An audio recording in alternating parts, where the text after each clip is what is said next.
like to bring this meeting to order. Are there any declarations of interest? Seeing none, adoption of agenda, moved by Councillor Wilson, seconded by Councillor Decker, that the Council adopt the agenda for the meeting of October 10th, 2021 as amended. All those in favor? Opposed? That's carried. Adoption of the minutes. Council meeting minutes of July 20th, 2021. Moved by Councillor Wilson, seconded by Councillor Neal, that the council meeting minutes for July 20th, 2021 be hereby adopted. Any errors or omissions? Seeing none, all those in favor? Opposed? That's carried. Mayor's report. Congratulations not only to the medal winners, but to all Canadian athletes who competed in the Tokyo Summer Olympic Games over the past 2 weeks. We look forward to hosting future Olympic athletes when the Niagara region hosts the 2022 Canada Summer Games next August, with over 5,000 athletes and their coaches will arrive to compete in Canada's largest multi-sport event. Wes Derwinski made Thorold proud when he finished in second place at the 2021 Canada's Strongest Man competition. This event took place in Saint-Anne-de-Beaupré, Quebec, the weekend of July 31st and August 1st.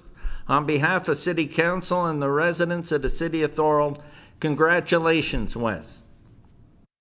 On July 22nd, Economic Development Manager Marco Marino, Regional Councillor Tim Whalen, and I attended the grand opening and ribbon cutting for Sugar Moon Salon. This is the latest addition and fourth location that Thorold native Paula Girardi has opened. It is located on Topaz Street, across the street from Fire Station 1. Congratulations and thank you, Paula, for choosing your hometown, the City of Thorold, for your newest location. Hopa Ports is pleased to welcome Canadian Maritime Engineering, CME, to the Thorold Multimodal Hub as Niagara's maritime sector continues to grow. They will occupy more than 18,000 square feet of space within the Thorold Multimodal Hub, with options to expand as the business develops. Interest is growing in the multimodal hub, and we look forward to future announcements. On July 21st, Bell announced the rollout of 5G service to 28 additional communities in Canada, including the City of Thorold. Pelham, Welland, and Lincoln were also included in the latest expansion of 5G service. New Brock University Interim President Lynn Wells had an introductory meeting with CAO Manoj Dalwaria and I on July 23rd. Also in attendance was Megan Rusnell, Executive Director, Government and Community Relations. We discussed partnership opportunities, what the fall term will look like, and the importance of community relations. We will continue to meet on a regular basis moving forward. On July 28th, Jeff Holman, Director of Public Works and Community Services, Curtis Dray, Manager of Community Services, and I met with President Laura Very and Treasurer Elaine D'Amico from the Thorold Senior Citizens Association to discuss the reopening of the Senior Center. They are planning an open house on August 30th from 10 a.m. to 1 p.m. following all COVID-19 safety protocols. Their first general meeting will be Thursday, September 2nd at 1 p.m. On August 3rd, I attended the federal government funding announcement held in the International Plaza in front of regional headquarters located in the City of Thorold. Minister of Canadian Heritage, Stephen Galbraith, announced that they will be providing additional funding of up to $1.1 million to support the Niagara 2022 Canada Summer Games. This funding will help cover extra costs resulting from the COVID-19 pandemic. On August 5th, I attended the 2022 Canada Summer Games One Year Out event put on by the Canada Games Host Committee. This event was to recognize that we are 1 year away from the 2022 Canada Summer Games, which will take place in Niagara next August 6th to 21st. August 6th to 12th is Thorold Week and the Million Minutes Activity Challenge, an activity challenge for Niagara's disability community. Thorold Day is Wednesday, August 11th, which is tomorrow. This initiative is part of a Parasport Ontario campaign, and they have laid down the challenge, let's make Niagara the most active disability community in Canada. Let's come together as a community and support this important initiative. Find an activity that interests you and pursue it. If it is more than one activity, all the better. Reap the benefits of an active, healthy lifestyle and continue on with it, not only this week, but as part of your daily life. Dr. Hergy continues to provide public health COVID-19 status updates, with the next one scheduled Friday, August 20th at 2 p.m. These updates are live streamed on the Niagara Region website. As we continue in step 3 of the provincial roadmap to reopen, please continue to follow the public health safety measures and get vaccinated if you are able to and haven't already done so. Clinics are available by appointment or walk-ins for first and second dose of the Moderna and Pfizer vaccines. Check out niagararegion.ca/COVID vaccine for more information and answers to commonly asked questions. And with this heat wave that's ongoing, we have opened up our cooling center at the Thorold Library in the library lobby, and it is open daily from 10 a.m. till 8 p.m. Am I correct, 8 p.m.? I'll verify that, but I'm pretty sure it's 10 a.m. to 8 p.m. In the Thorold Library lobby. And that's the end of my mayor's report. Okay, civic recognition. Regional Chair Whalen was present will be present, and he will recognize the White Family Scholarship recipients. I'd like to welcome Tim Whalen, Chair of the Thorold Runway Recognition Committee. Tim, are you there? Is he there?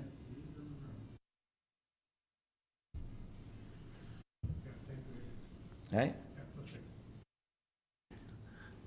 10 till 8. The cooling center is 10 to 8. That's been verified. Mr. Mayor, I'm available and live. I'm just waiting for the other 3 participants to be joined also. Okay. Let me know when you're ready, Councillor Whalen.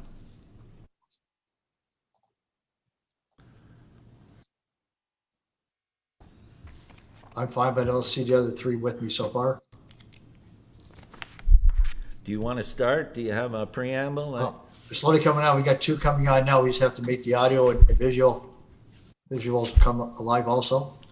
So Ray and Logan, if you could hit the bottom of your screens there. Marissa's here also. You can hit the cameras at the bottom of the screen. We got Marissa fine, so we just need Ray to come along also. Ray, we just need to hit the camera at the bottom of your screen as well as the microphone.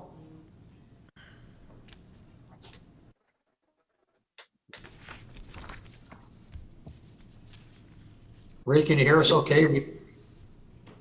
Ray, we can hear you now. We just have to hit the microphone and the screen. Here he is. He's here. Welcome, Ray. Perfect. Okay, Councillor Whalen. All set. Thank you, Mr. Mayor. It's great to be here once again tonight. And it's fellow councilors, it's great to see everybody once again. Tonight, I'm here as chair of the Thorold Sports Runway of Recognition.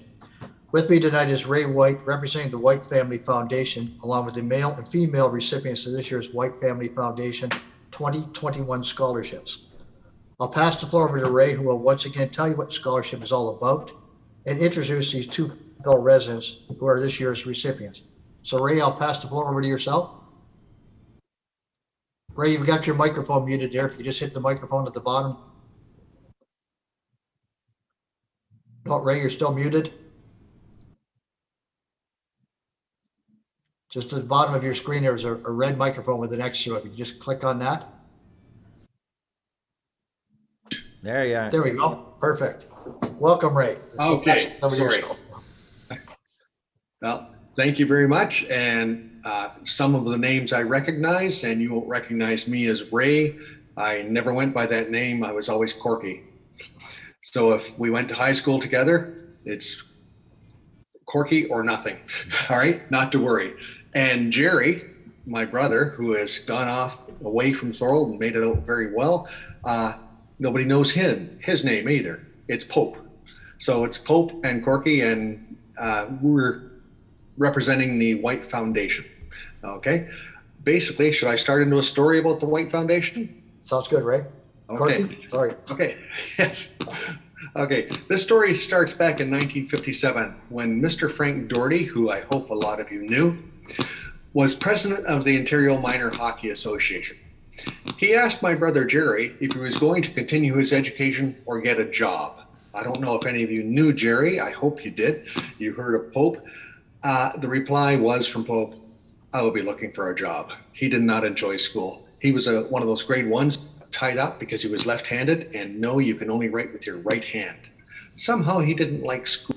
I'm not quite sure why. All right. Mr. Doherty gave him a job the following Saturday, and he started at the Beaverwood Fire. My brother always looked at this moment as, quote, opening the door for his future career. I didn't know what his future career was he had in mind, but he obviously did. So today we have an opening the door scholarship program for hopefully 2 Thorold students per year. On paper, the plan should last for 25 years. The students will receive a 3 or 4 year scholarship at any Canadian university of their choice. This scholarship will cover tuition, boarding cost, and educational supplies up to a maximum of $10,000 per year. The program will be funded through the White Family Foundation, and all of that money is coming from my brother, who obviously did quite well with what Frank Doherty had taught him. All right. Now, and the selection process administered through the present chairman, Mr. Tim Whalen, and the Thorold Runway Committee. Since none of us live in Thorold anymore, we're leaving it to you guys to know who these people are. It is our high hope that this will lay the foundation for Thorold and its brilliant students to walk through the open door and take the next step for having a successful future. All right, that's the whole purpose behind the White Foundation. Jerry and I, we went to high school, but the kids we interviewed this year all came in with 80s and 90s, and both Jerry and I, we had an 8 or 9 in our marks, but it was never the first digit. All right, we passed high school, got out of there, but that's just the way life is. And Jerry's mic worked out quite well, and we hope that this will help the students in Thorold who need a door opened for them, like Frank Doherty did for Jerry. Thank you very much. Thank you, Ray. Go ahead, Councillor Whalen. Thanks, Ray. Ray, I believe you're going to recognize the 2 individuals that will be recipients this year. If I can get you to go ahead with that, it'd be appreciated. Okay. The 2 representatives who have been chosen, and this was the hardest job I have ever had, I think any of us ever had, trying to pick 2 people out of just a plethora of fantastic students. Okay. And Logan and Marissa have been chosen, and I won't try their last names because I will probably mess them up. They were just fantastic. And all the kids, Tim got the good job. He got to tell all the people who got accepted and we're giving the awards to. I had to phone the people who were not accepted, but I told every one of them, don't change a thing you're doing. You are great. Just keep doing what you're doing. I'm sorry you didn't win, but you know, we honestly felt that everybody should have gotten a scholarship. We apologize, but we can only give it to 1 male and 1 female. So I hope I left them all on a good foot. I hope everybody was happy, but I apologize for not being able to help more. Okay, so are Logan and Marissa here as well, Tim? Yes, they are. They're Yes, waiting they for are. you, Ray. Okay. You're going to force me to look up their last names? Need some help there? Start with Marissa Mangaluso. Is that Yeah, I that's how can't you pronounce say it. Was it close enough, Melissa? Yeah. Great. So Ray, maybe you can say a little bit about Marissa, just what she's done and where she's heading. Well, I don't know as I can say it as well as Marissa can say it, because the bottom line is I was a teacher for over 30 years, and boy, if I had a class full of students like the kids we interviewed, I would have been blown away. I probably would have had a heart attack, because you don't get people like this who work so hard every single day. I know Marissa is one who, some of the letters we got from her promoters, her teachers and that, saying she never stops. She never lets down. She goes and helps the kids who are having problems in class to help them through their problems. And I'm thinking, wow, I wish as a teacher, I'd had kids in my classes that did that. Most kids are concerned only by themselves. And I was very, very impressed. And Logan, same sort of concept. He was, I want to do this, but in the process, I want to help things. I want to make things better. I want to improve things. They couldn't be better representatives for Thorold. That's why they won. The tough part was saying no to everybody else. They were fantastic. So Logan and Marissa, congratulations, and keep on going. Next 3 or 4 years aren't going to be the happiest of your life, but you'll enjoy them. It's tough schooling, continuing to go to school and jump through all the hoops you have to jump through, but eventually you'll be hoopless. You can do what you want to do. And we know from watching the two of you, listening to the two of you, you're going to do extremely well. We hope you come back to Thorold. Thank you very much. Thanks, Corky. I believe that Marissa and Logan might want to say a few words, if you wouldn't mind. Go ahead. As this year's recipients, it'd be appreciated. So Marissa, I'm let you go first. Okay, thank you. My name is Marissa. I just graduated from DM this year. I'll be heading to Western in the fall for health sciences. And I just want to thank the White Foundation again. I really, really appreciate it. You're quite welcome. We're glad you're a member. Thank you very much. And our male recipient this year is Logan Mccallum. So Logan, maybe. Hi, I'm Logan. I'm heading to Trent University in the fall for forensic science, and I just graduated from Thorold High School this year. And I also just wanted to thank the White Family Foundation for this awesome opportunity and for everything they're doing. It's a great thing. I'm very, very blessed to be able to have this opportunity. Well, the White Foundation is very happy that you guys are happy receiving this, but I know my brother, who never really did graduate from high school, and myself, who did, we are so impressed with you and so glad that you two are our reps. We have absolutely no concern about you. Just keep going and doing what you've been doing for 4 straight years. Thank you very much. Probably more, but thank you. Thanks, Corky. And on behalf of the Runway Recognition Committee, we'd like to formally congratulate Marissa and Logan on this year's recipient on this prestigious scholarship. I'm sure we'll make our city proud. We'd also like to thank all the students, like Ray said earlier. It was probably the hardest thing I ever did. The initial person that came in, we thought it was, this person had it licked. And as it got on, it just got harder and harder. So thank you so much for everybody that applied this year. Unfortunately, there only could be 2 winners, Logan Mccallum and Marissa Margaluso, the 2021 recipients. So once again, congratulations. Good luck with your schooling, and your future will be relentless and much success going forward. So this finishes up our initial recognition. I just wanted to update everybody on our Runway Recognition Gala dinner. It looks like we're finally going to be able to reschedule it. It's set for October the 18th at John Michael's Banquet Hall. And we're in the process now of getting replacement tickets, so we'll be replacing all the initial tickets so there aren't any confusion with the new ones going forward. So over the next week or 2 weeks, we'll get a hold of all the people that bought them prior and get them replaced. The only downside is that the hall will only have capacity of 245 people, which we're at capacity right now. So hopefully over the next couple of weeks, that capacity will be lifted with the COVID restrictions being lifted also. So we'll keep everyone in touch, and then over the next couple weeks or a month or so, I'll get back to this council, just let you know the final, once we get the tickets replaced. So anyhow, thanks very much, everybody, and it's much appreciated. Thank you. Thank you, Councillor Whalen. Again, congratulations to Marissa and Logan on behalf of City Council and the residents of the City of Thorold. We look forward to following your progress.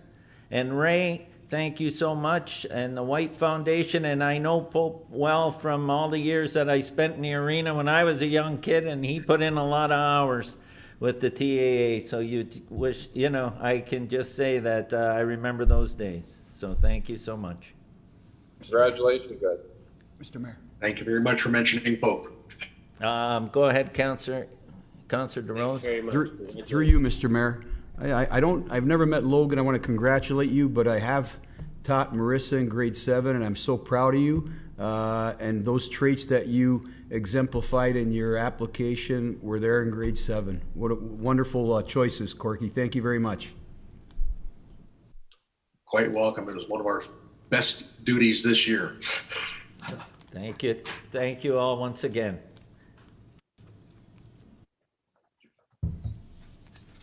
Thank you very much, gentlemen and ladies. You're welcome very much.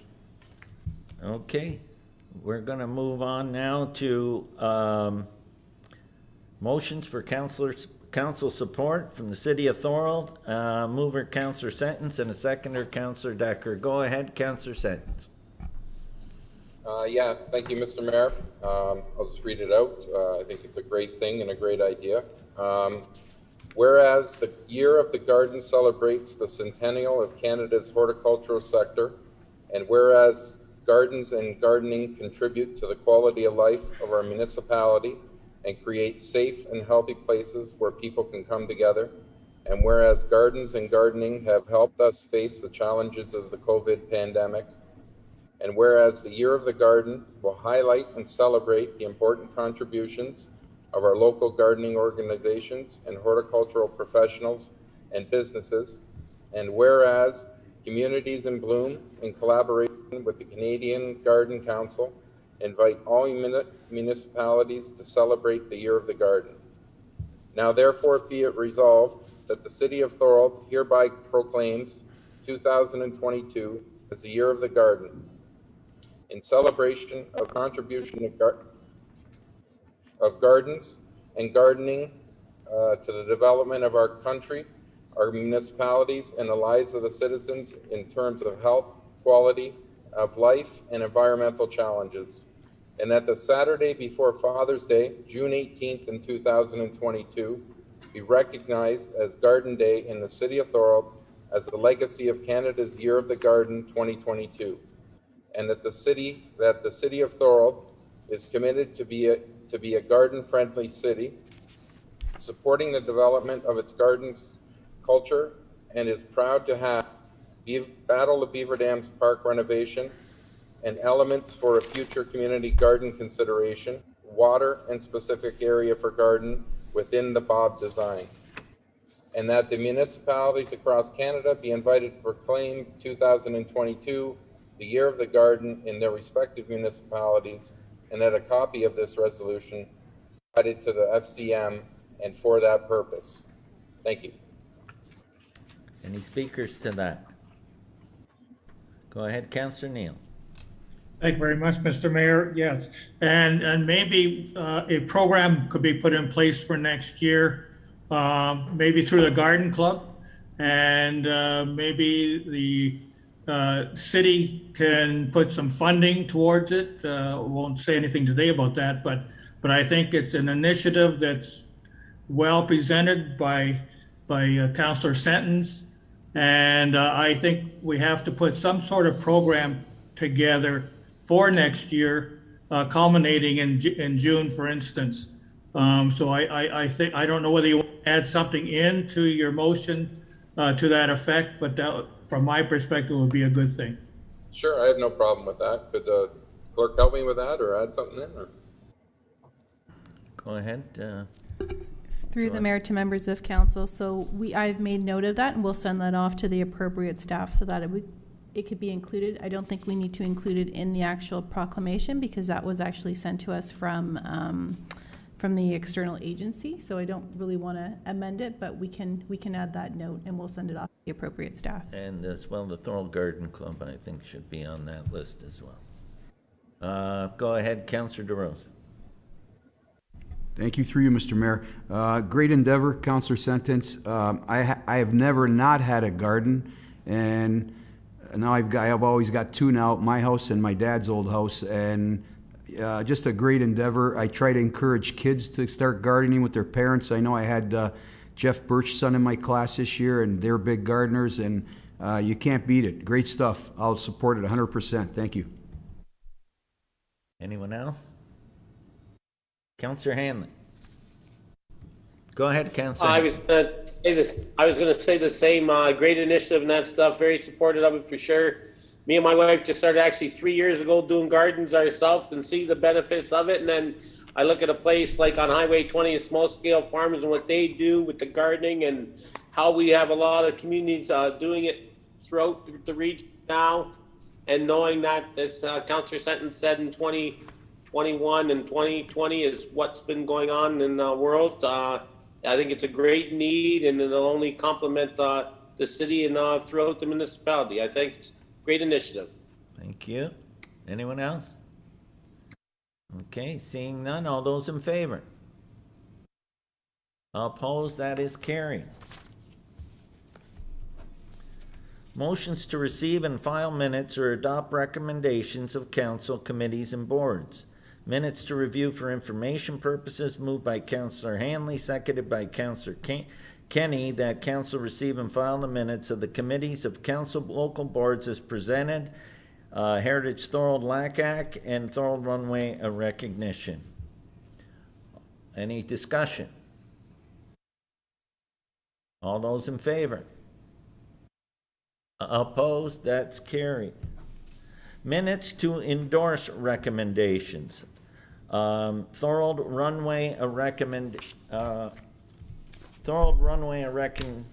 committee. I have a mover, Councillor DeRose, and a seconder, Councillor Sentence, that the date for the 219 Gala and presentations be moved to October 18th, 2021 as the tentative date. All those in favor? Opposed? That is carried. Okay, statement by councillors. Councillor DeRose, request for speed reduction study on Beaver Dams Road in Thorold South. Thank you, Mr. Mayor. Through you, I received a call about the situation on Beaver Dams from Highway 58 to Town Line, and the people that called actually live there and said they spend nights watching cars almost ready to crash again into each other. There's a blind spot there with Thorold Automotive parts, and the speed limit is 80 coming towards the falls and 70 going towards Thorold, but it definitely needs to be looked at. There's a blind spot there. Cars are coming out of Thorold Automotive, and it's a very dangerous situation. So I would like to ask, so my request is for a speed reduction study on Beaver Dams Road in Thorold South, and that council requests regional staff to undertake a speed reduction study on Beaver Dams Road, Town Line Road to Highway 58, and that council requests the region to reduce the speed limit based on the results of that study. Can I get a seconder for that? Councillor Neal. Speakers to that? Councillor Neal. Yes, Mr. Mayor, I believe St. Catharines put through a motion the other night regarding whether it's 50 or 70 or 80 as far as kilometers are concerned. And I think we should look at it broader than the actual, I agree with Councillor DeRose, but I think we have to look maybe across our community and seeing what other roads might have to decrease the speed limit of our roads in the Thorold area. So I would like to expand it to have a study done of our roads and what St. Catharines has asked the province to do as far as lowering the speed limits, and that would be a friendly amendment to that particular motion. Well, no, because this was going to the region, Councillor Neal.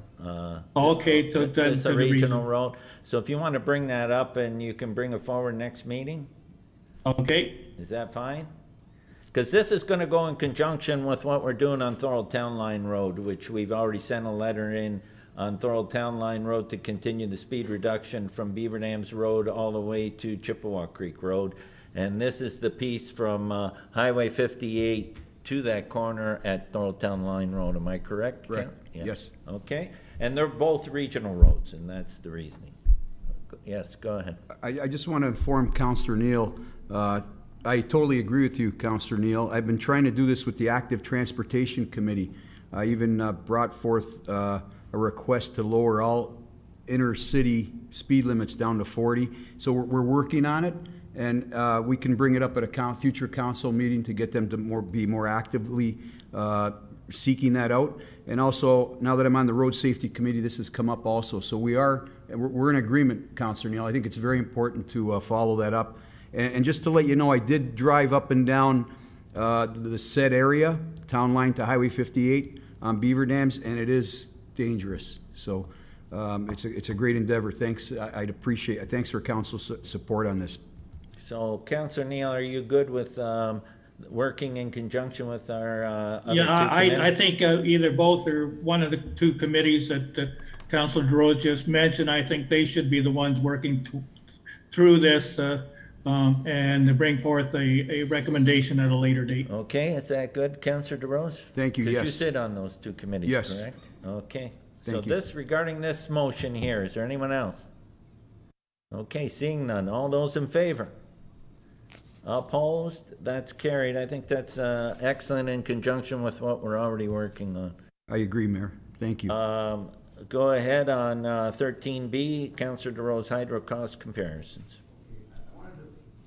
Through you, Mr. Mayor. My second statement, I wanted to ask that council request staff to prepare a report. I don't need the monthly hydro costs. I would just like 3 to compare.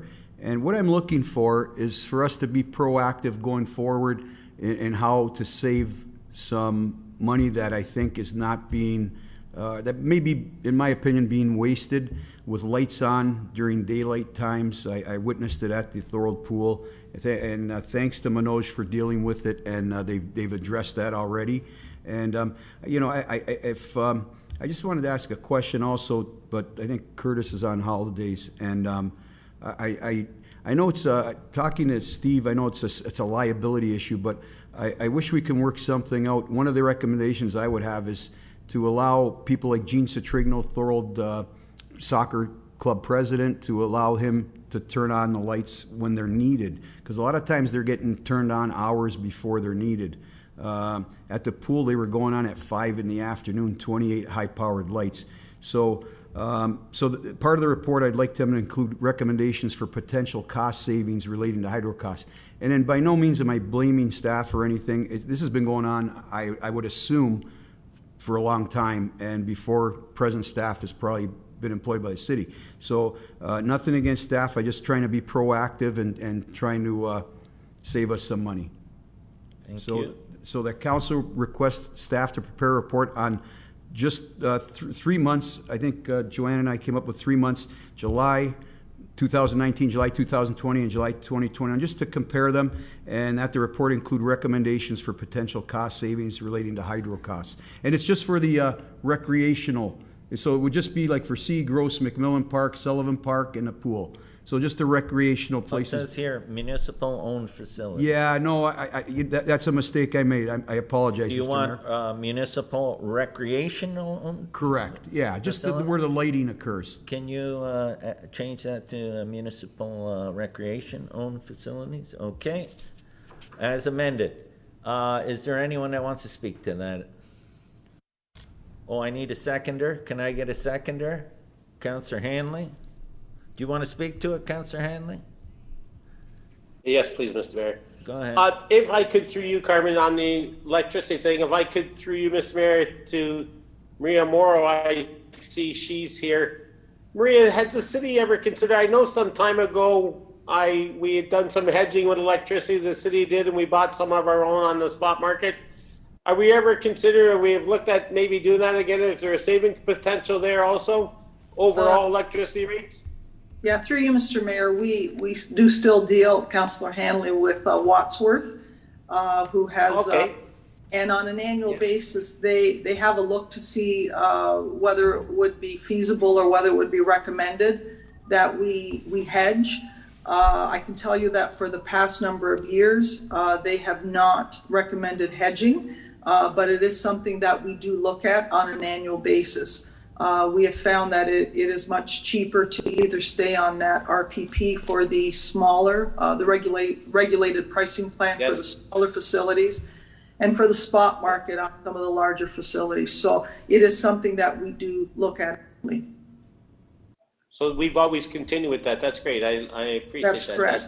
That's correct. For some councils that don't know what the city does, if you want to explain to them what we can do as a municipality, instead of getting all our hydro from one supplier, we can buy, if you want to explain it in a way for them. Mr. Mayor, it's very similar to, the contracts that folks try to sell you on a residential basis for either your hydro or for your gas, where they say we're going to lock in a certain price. That being said, sometimes you benefit from that, and then sometimes it actually ends up costing you more. So again, it is something that we do look at, and you're correct, Mr. Hanley, when you do go into a hedging scenario, they do purchase from a different corporation as opposed to just your normal hydro company sort of thing. Thank you, Maria. Appreciate it. Councillor Sutton, so I see your hand up. Go ahead.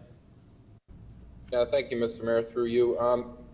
Maybe to the councillors who were on council before, did it ever come up with sensors, like a light sensor that turns on the lights at McMillan at, like you have at your house? Has that ever come up to try at our facilities, and they go off at a certain time? I know we have it in some places, and It's always been manual. That was the problem on that issue that you were asking. I think the sensor was faulty. But that's all going to come. That'll be all recommendations on the report, the staff report. Okay. But it's a good point. Well taken, Councillor Sentence. Anyone else? Okay. All those in favor? Opposed? That is carried. Delegations to report. Up first, John Murray, General Manager, PDS Citywide. I have a mover, Councillor Longo. Oh no, we'll do that after. Presentation first. Is John here?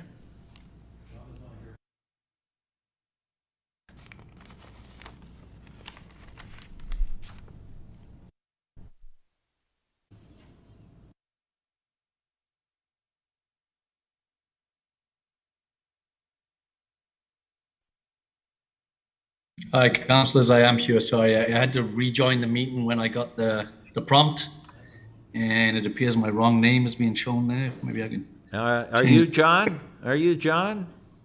I am. Sorry. Yes, okay. I just joined. Yes. It says Christie. Well, now we know it's John. Okay, you're good to go. It is definitely John. Thank you, whoever changed that. Thanks very much. So I'll share my screen through you, Mr. Mayor. Would you like to start the presentation? Yeah, go ahead. Okay, thank you, and I apologize for that.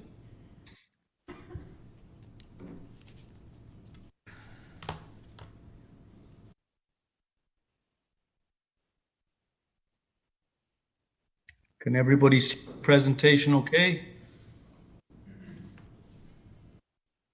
Okay, well, I will start. Yeah, so thank you very much for having me here today. My name is John Murray. I am the General Manager of Asset Management at Okay, and I'm happy to be here today to present the City of Thorold's Asset Management Plan. Sorry. Okay, sorry, I think the technical difficulties are done. I should be okay now. I always like to start with asset management to mention that, when we're talking about asset management, infrastructure management, it's really about service management, as councillors know well.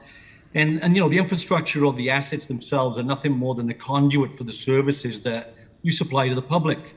So the roads, the bike lanes, multi-use paths, of course, are part of a transportation service. And underground water mains, sewer mains, treatment plants are part of a water and wastewater service. Things that people often take for granted because they just expect them to be there. But these are truly the services that bring our cities and towns to life. And just before I get into the asset management plan, I just wanted to talk about what the province expects from every municipality in Ontario right now for compliance under Regulation 588. and that was to have an asset management policy in place. Thorold already have that. And then there was a few different flavors of asset management plan that they expect over the next few years. So the first one is on your core municipal infrastructure assets, and that's due July 1st, 2022. And that's what we're presenting today. So it's good to see Thorold are well ahead of the game, and that's what will be finalized today. And then there's a second plan of the same flavor, but it includes all of your infrastructure assets. So that would be the same core municipal assets, which are roads, bridges, water, wastewater, and stormwater. Also your facilities, your machinery and equipment, your land assets, and your facilities assets. And in this current asset management plan we're going to present today, just on the core municipal assets, you have to show what is your current level of service to the community through those assets, and you have to look at the various life cycle costs to maintain your current level of service. So that's what we'll talk about today. But I just wanted to show there's another flavor of asset management plan by July 1st, 2024.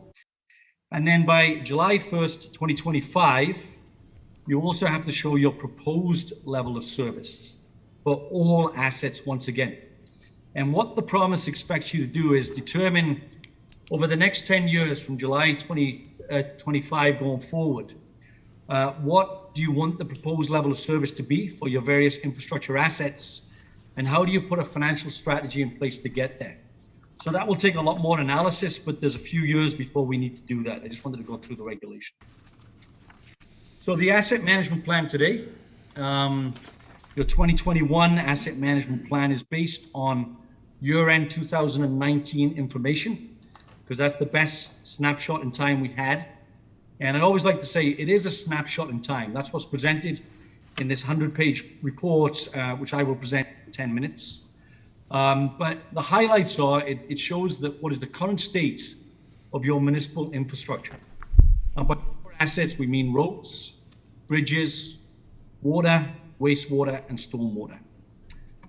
We put some key recommendations in the report for management process improvements that can aid decision-making going forward. And one of the key messages is, what is Thorold's financial capacity to meet long-term capital requirements of these essential services?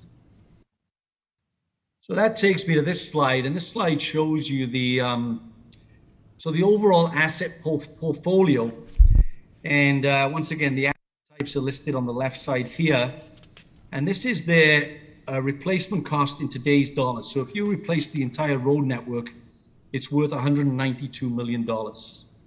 All of your assets add up to be $500 million. So it's a significant number. And the key message is that the biggest investment any community has ever made within their community is in infrastructure. It's huge, but there's a price tag to maintain that infrastructure as we move forward into a general state of upkeep, of course. But that number is just a big number to the public. I prefer this number at the bottom of the slide.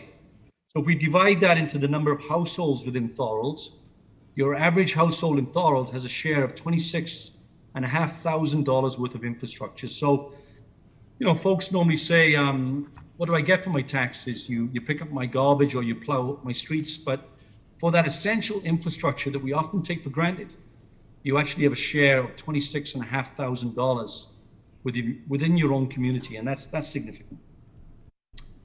The next key message in the report is, what condition is the infrastructure in today? So once again, we got the same categories of assets on the left column here, and the bar graphs are showing you the percentage of those assets that are in very poor, fair, good, or very good condition. And the key message just off to the left side, I've just got to move my camera, sorry guys. The 86.5% of the infrastructure in Thorold today is in fair or better condition. And this is a good news story. It's better than many municipalities in Ontario. So I think, good for Thorold in this regard. And then the table at the bottom of the slide is showing you what is the confidence level in where this condition data has come from. So for the road network, 100% of your road network has field assessed condition data available. and it came from your 2019 street scan report. For your bridges and culverts, nearly 100% came from industry standard condition techniques, and that was through your 2020 OSIM, or Ontario Structural Inspection Manual reports that are regulated by the province that must be done. Your sanitary sewer services, so 63% came from staff assessments, but it leaves the rest that we didn't have condition data for. And there was no condition data for your stormwater services or your water services. For any assets without condition data, we take the age of them today in regards to the useful life of how long they should last from an engineering perspective, and we give them a prorated condition rating based on age. Not as accurate, and it's something you may want to close the gap on with more condition data as you move forward into the future. From all of that information, the next key message in the report is we understand the condition of items today. We know the various types of activity that are done to these assets in the field, and we understand at a certain point in the future we will need to replace or renew these assets. So then we look at the forecasted capital requirements, and the x-axis is in tens of millions of dollars.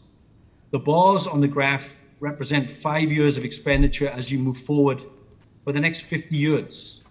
And then the colors on each of the 5-year bars represent a color of asset class off to the side.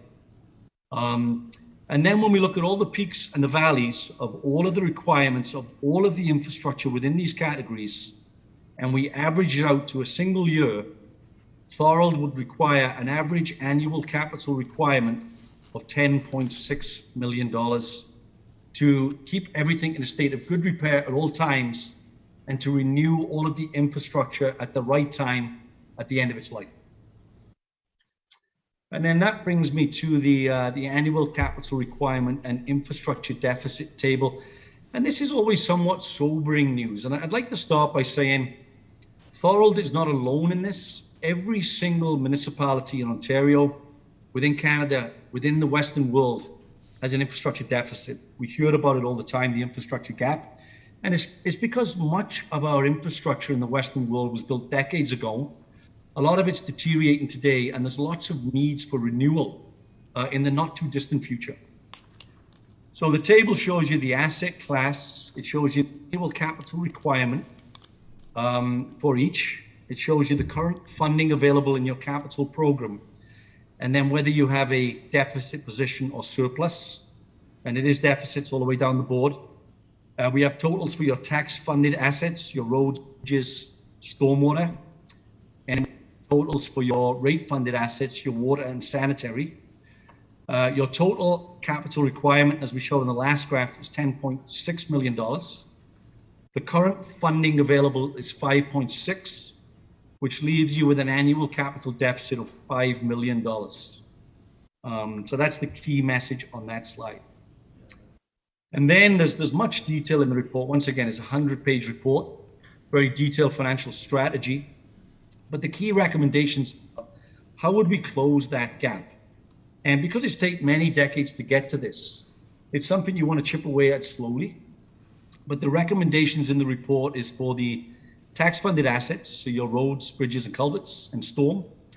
It would take a 1.6% increase to taxes just for capital needs alone to those assets every year for the next 15 years. And then for your rate-funded assets for water, it would take a 0.7% increase for the next 10 years. And for sanitary, a 0.6% increase for the next 10 years. And that's just dedicated to capital for those infrastructure items. And that would then put you on a sustainable level. Now, some key notes at the bottom. The province only allows gas tax and OSIF, the Ontario Community Infrastructure Fund, to be included in the financial analysis from any of the grants or transfers you get from senior levels of government, because they're the only two that are predictable and stable. But Thorold will get other grants and transfers coming down over time, and they may lessen the burden, of course. It's just an unknown at this point in time. But another key way to look at how you look at these increases over time is when you look at that final report in 2025, what is the desired level of service you want to supply to the public through your infrastructure services? And will it affect this financial strategy? Will it change it? Will you need a little less money or will you need a little more money? And that will take some detailed analysis. To explain that a bit better, because it is a big part of the analysis to come, a level of service as defined by the International Standard in Infrastructure Management, the ISO 55000, can be summed up by this diagram. So level of service is balanced by the cost of an infrastructure program versus the performance you get from it in the field versus the amount of risk you have service failure. And I'll put that in basic terms. For a road network, if you have a road network that's in perfect condition all times, it's a runway quality, it performs excellent, but it may have such a high cost, it may be over expenditure to the public, but you have no risk. If you have a road network where it's full of potholes all the time, everything's in poor condition, you probably don't have enough cost going into the program and you have a high level of risk. So how do you balance those three items and decide where you should be so that you can finalize what is the monetary envelope that's required to get to your proposed level of service? So I know that's a bit of detail I'm throwing in at the end, but it's going to be a big piece of what the province are looking for in that final asset management plan. And then my final slide, some of the key recommendations in the report over and above the, the financial numbers. Because the next report by 2024 is on non-core asset inventories. Once again, that's your vehicles, your facilities, the components within the facilities, land assets, equipment. It's a good time to start to continue to gather and enhance your inventory and replacement costs for those items so you have accurate data when you get to that report. Continuous refinement of some of the core asset inventory. You have a lot of really good data on your infrastructure within Thorold, but you were missing that condition data for some of the underground assets.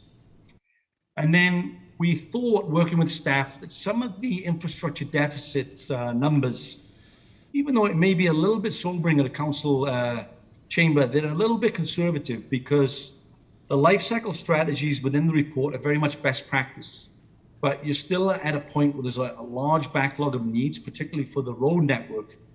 And it's hard to get a best practice management strategy when you're still very much in a reactive phase because of the backlog. And it will take some time to remove the backlog in the future to get to a very proactive management. So, we did think that that needs a little bit more work, a bit more analysis, and to be quite honest, some of those numbers are probably quite conservative in nature.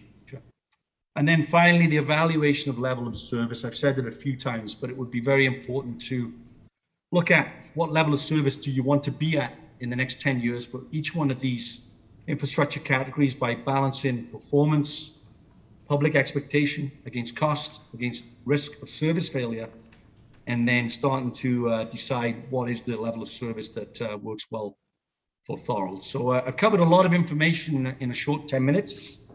I really thank Council for my time today. Thank you very much. And at this time, I'll come out of the presentation, and I'm certainly open to any questions. Thank you very much, John. And now, if there are any questions for John on the presentation, because the report will come forward after, but the presentation, is there any questions? Go ahead, Councillor Hanley. Thank you, Mr. Mayor. John, you mentioning where our annual capital deficit is presently at approximately $5 million. So if we don't maintain that, obviously it's going to go up yearly. So to get to that projective in 2025 wouldn't really be a reality unless we contribute $5 million per year. That's how I read it? If you put $5 million straight away, you would remove the deficit number. If you achieve the financial recommendations in the report, you will reduce your deficit position on the roads within 15 years and on your rates programs within 10 years. But yeah, that would be correct. It's going to take that long to get back on a sustainable path, if that answers your question, Councillor. Thank you very much, John. That's appreciate it. Anyone else? Did you have your hand up, Councillor? Go ahead, Councillor. Thank you, Mr. Mayor. So the report that staff did after, we hold off on speaking about that? The report's coming after this. Right, okay. Okay? It's Yeah. questions to the presenter right now. Okay, I just wanted to say, John, very detailed report. Kept me busy reading for a bit, but it was excellent. Thank you. Okay. Anyone else? Okay, thank you, John. I got a mover, Councillor Longo, and a seconder, Councillor Kenny, that council received the presentation by John Murray, General Manager, PDS Citywide, regarding the asset management plan for information. And all those in favor? Opposed? That's carried. And now we're going to bring the report forward. DF 2021-30. Mover, Councillor Longo, seconder, Councillor Neal, that updates to the asset management plan for core assets be received. Did you want to speak on that, Maria? Certainly, Mr. Mayor, I'll just read the recommendations. On behalf of the asset management team, the recommendations are that the update to the asset management plan for core assets be approved. And secondly, that staff be directed to incorporate the recommendations into the city's asset management and budget planning. And that concludes the overview. Thank you. So now that is the report, and now we open the floor up for comments and questions. Go ahead, Councillor DeRose. Through you, Mr. Mayor. I'm glad we're on the right track by following their recommendations, and I agree with Maria 100%. The one thing I do want us to be conscientious of, and even for the next council that comes after us, I just want to share with everybody the budgetary status paragraph in the report. Suggested increases will impact upon future budgets. However, they are in line with the recommended increase levels since 2013. However, it should be noted that for any large-scale projects over the next few years, sufficient funding does not exist for these, and it will require debt servicing and internal financing to cover the costs. And this debt internal financing costs will impact upon our operating budgets. So my point is just for us to tread cautiously and follow the recommendations and try to get back on track with this, because I think it's, as John said, very important for the future of our city. Thank you, Mr. Mayor. Yes, anyone else? Okay, I just want to say one thing that he mentioned, and John, when he was here, is that, and they're not allowed to include any opportunities for funding other than the guaranteed funding, like the gas tax and what was the other one? Maria, what's the other? It's OSIF. OSIF. So hopefully we'll be successful in applying for grants on some major projects, because that's important not only for our community but all community. Okay, so all those in favor? Opposed? That is carried. 14C, Matt Robinson, Director of GO Implementation Office, Region of Niagara, and now we're going to get a presentation from him on regional transit. Matt, are you there?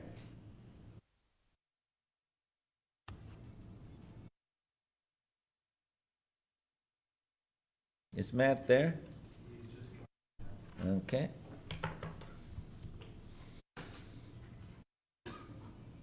Hello, Matt. There we go. Apologies, Mr. Mayor. Like the previous presenter, I got kicked out and had to rejoin. So apologies for that. This is my second time hearing this. I heard it today at Public Works as well. So just so you know. All right. So let me share my screen here.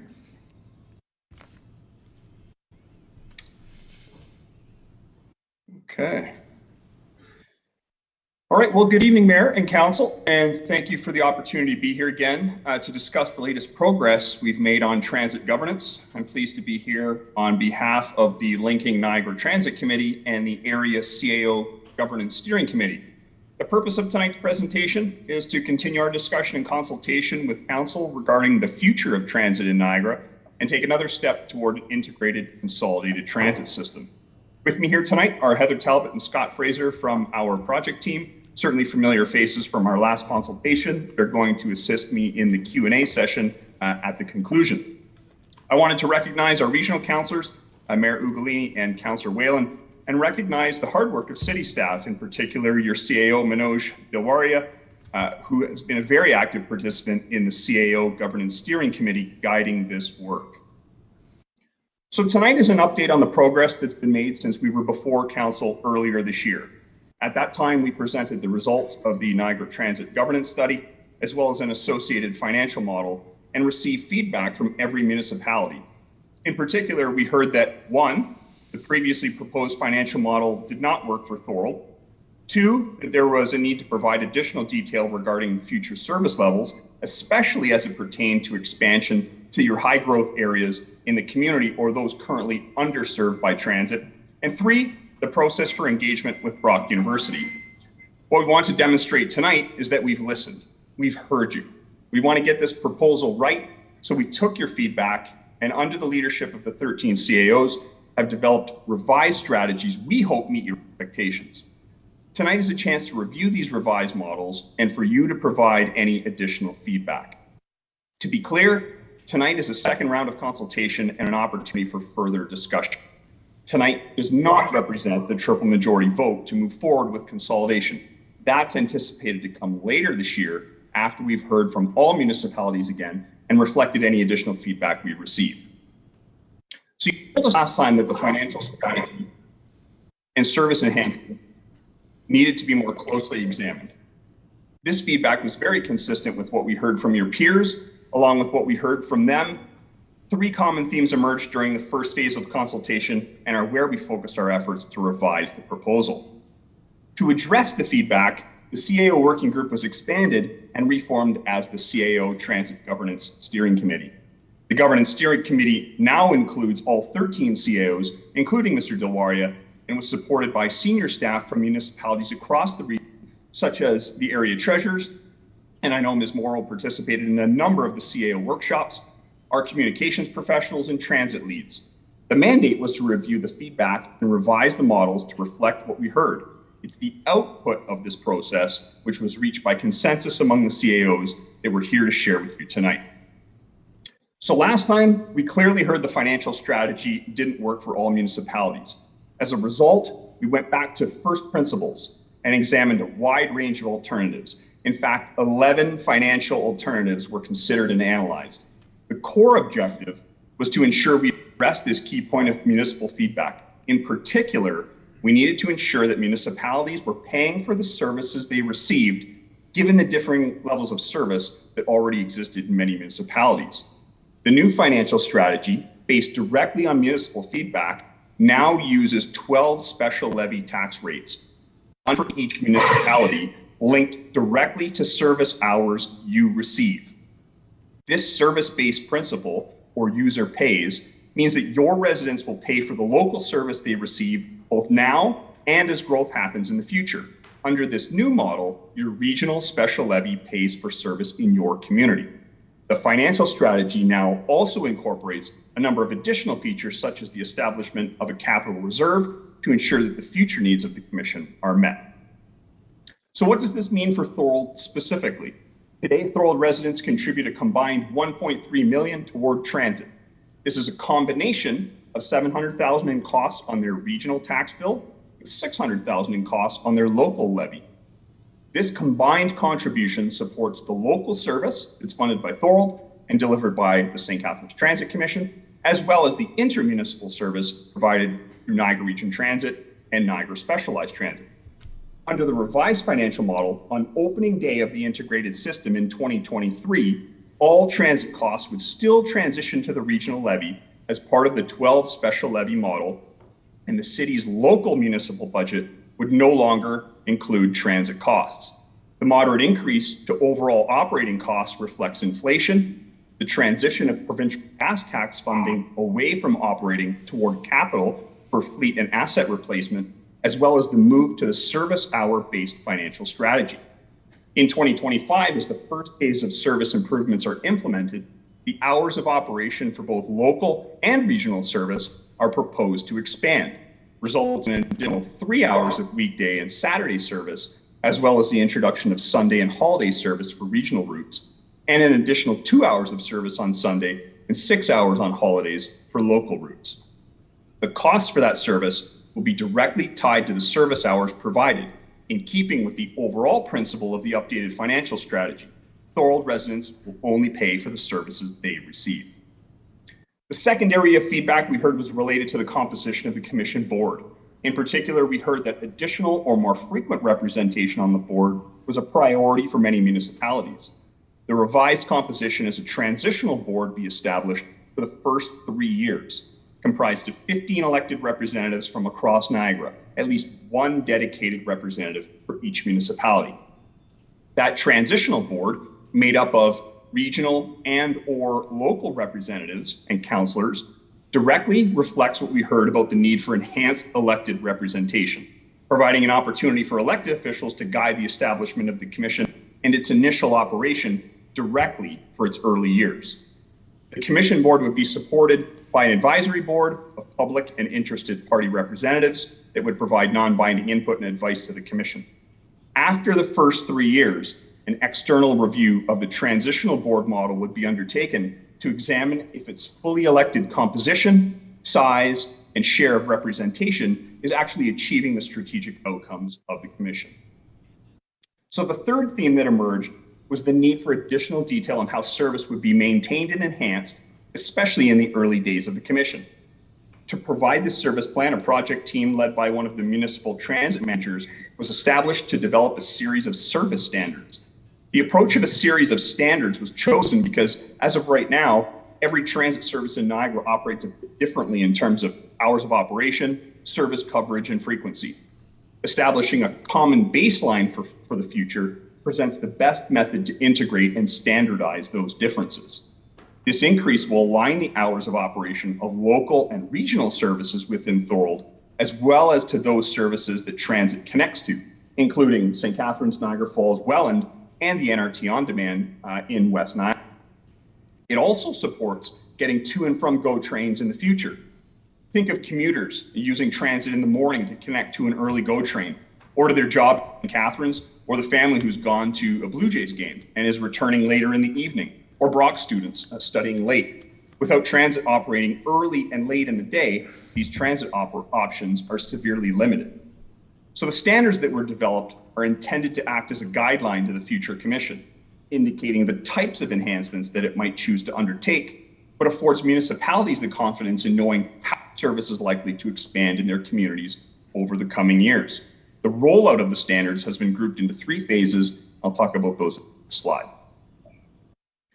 As we've discussed, transit in Thorold today is currently delivered through the local service delivered in partnership with the St. Catharines Transit Commission, as well as Niagara Region Transit and NST. Under consolidation, in phase 1, the hours transit operates in Thorold would be extended, adding new early morning service and later evening service for regional routes. It will also expand to include Sundays and holidays. In phase 2, the Commission will look to harmonize the existing on-demand and specialized transit services across Niagara into one combined operation. It's anticipated at this stage the option to expand on-demand service into areas of Thorold, such as Allenburg, Port Robinson East, or support the Rolling Meadows development. That's where this would be examined, which we know is a key piece of feedback we heard last time we were here. In phase 3, the Commission would then undertake a comprehensive review to then examine further opportunities to grow and enhance the network. Given the existing transit services in Thorold are delivered in partnership with St. Catharines and the region today, the service strategy currently anticipates that these enhancements could be delivered without significant additional resources being required. So no additional services have been allocated to Thorold locally from a financial perspective.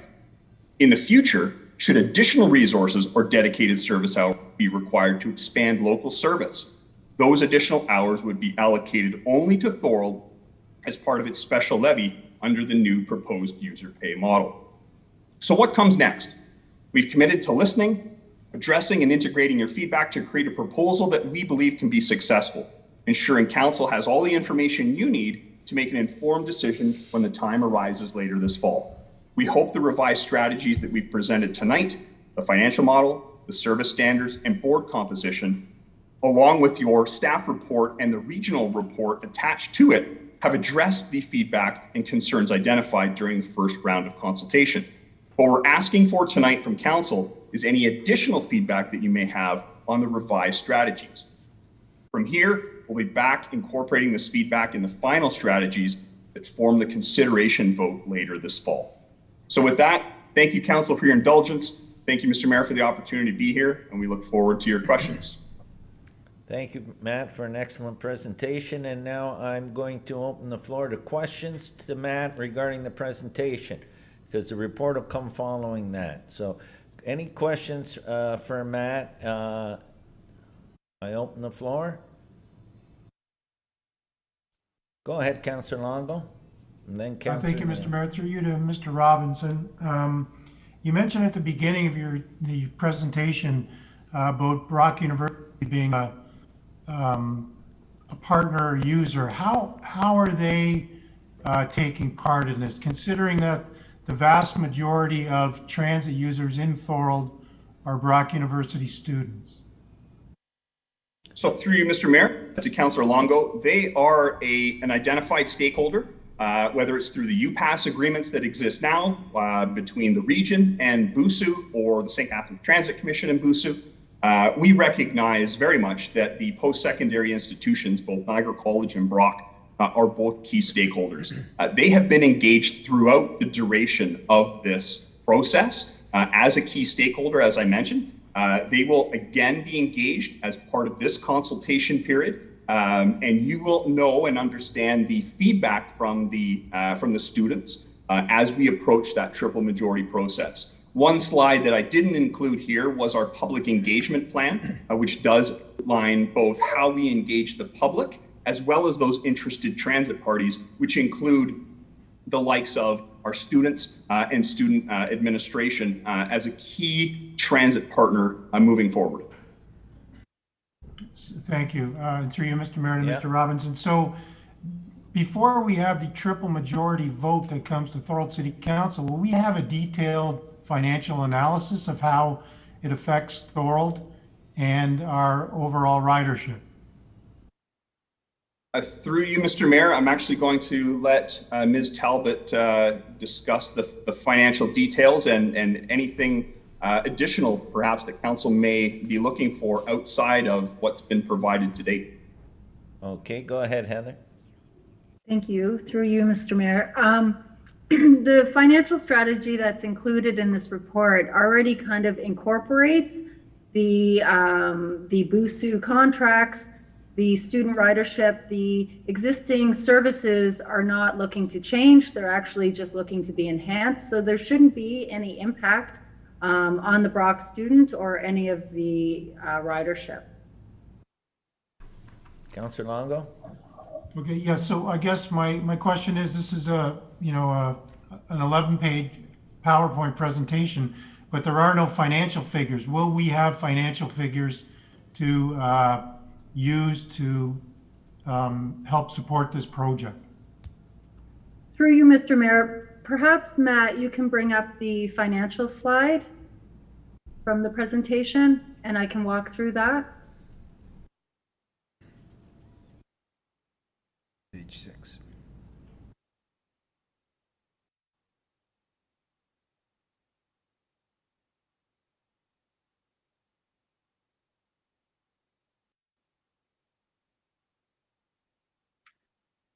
So through you, Mr. Mayor, the current state, what we've used as a baseline was the 2020 budget, the pre-COVID budget that the city of Thorold used. We wanted to make sure that we had full service implementation and not looking at what's currently happening through COVID. So in the current state or in your 2020 budget, the residents of Thorold would be paying $1.3 million. That would be through 0.6 million or 600,000 through the local levy on the Thorold levy and another 700,000 on the regional levy through the assessment. Now, we incorporated inflation over those 3 years to go into opening day, which would be 2023. There is $400,000 increase, which is including the inflation, as well as currently the city of Thorold utilizes $250,000 a year annually in gas tax to offset your levy. Your levy is $600,000. So through the strategy, we want to remove the operating dollars, the provincial gas tax from the operating dollars and move it to the capital reserve to ensure that we have that fleet replacement. As what was discussed in the previous presentation on the asset management plan, we want to ensure that the future of the commission has adequate reserves to ensure that we don't realize a future capital deficit. So there is a $400,000 increase over those 3 years, but contained in that is your inflationary adjustments and then that removal of the gas tax. The next stage between 2023 and 2025 would be the service expansions. There would be no service contractions, but we would extend the hours, and that would be an additional $200,000. From that point, we have a robust service that links towards all the other municipalities and is consistent across the board. Beyond that, we would only be looking at inflationary adjustments unless there are increases in demand that would warrant additional services, in which case that would be through the financial strategy or the funding model would be reallocated towards Thorold if those services were enhanced within Thorold. Thank you. Councillor Neal, you had your hand up? Yes, thank you very much, Mr. Mayor, through you to the presenters. Just as an example, Rolling Meadows, Thorold South, are any of the routes included in there, or do we have to come to you to enhance or put brand new services out to, say, for instance, Rolling Meadows and Thorold South and Port Robinson and so on? Is that already included in the price that we're looking at, or is that enhancements that we will have to pay for above and beyond what I see in front of me? So through you, Mr. Mayor, I'll have Ms. Talbot talk about what's been built into the financial model going forward, and then maybe what's outside of that as demand grows. So through you, Mr. Mayor, what we perceive within those areas that are not currently serviced would be probably something similar to the on-demand that we're piloting right now in Niagara West. The consolidation of all transit across Niagara allows efficiencies to be realized between the specialized services and the on-demand at this time. There's about $5 million in specialized services or costs in specialized services across Niagara. And by consolidating those along with the on-demand, there should be efficiencies to start creating additional services within areas that are not serviced now. There aren't anything built in at this point, but those are some of the ways that we would look to expand. I was just wondering, because at the last time you were here, we talked about Thorold South, Allenburg, Rolling Meadows specifically, because now there's, even since the last time here, there's probably another 1,000 people living in that community.